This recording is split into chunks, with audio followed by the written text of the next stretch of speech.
శ్రీరామకృష్ణ దైవంతో సహజీవనం స్వామి బ్రహ్మానంద మహారాజ్ రామకృష్ణ పరమహంస ప్రత్యేక శిష్యుడు రాకాల్ నామధేయం.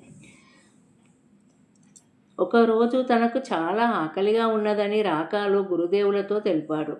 తన గదిలో ఆహారం ఏమీ లేనందున శ్రీరామకృష్ణులు గంగానది తీరానికి వెళ్ళి పెద్దగా, "ఓ గౌరీదాసి, దయచేసి త్వరగా రా, నా రాకాలు ఆకలితో ఉన్నాడు" అని కేక వేశారు. కాసేపటికి గౌరీమ, బలరాం బోసు పడవ మీద దక్షిణేశ్వరం వచ్చారు. వారు రసగుల్లాలు తెచ్చారు. వెంటనే శ్రీరామకృష్ణులు, "రాకాల్, త్వరగా రా, వారు రసగుల్లాలు తెచ్చారు, వచ్చి వాటిని తిను. నీకు ఆకలిగా ఉందని అన్నావుగా, వాటిని వెంటనే తిను" అన్నారు. చాలా ఇబ్బందికరంగా భావించిన రాకాల్ కోపంగా, "అయ్యా, నా ఆకలి గురించి అందరి ముందర ఆ విధంగా ఎందుకు మాట్లాడుతున్నారు?" అంటూ అరిచాడు. శ్రీరామకృష్ణులు, "దానితో తప్పేముంది? నువ్వు ఆకలిగా ఉన్నావు గనుక తినాలి. అది తెలియజేయడంలో తప్పేముంది" అన్నారు.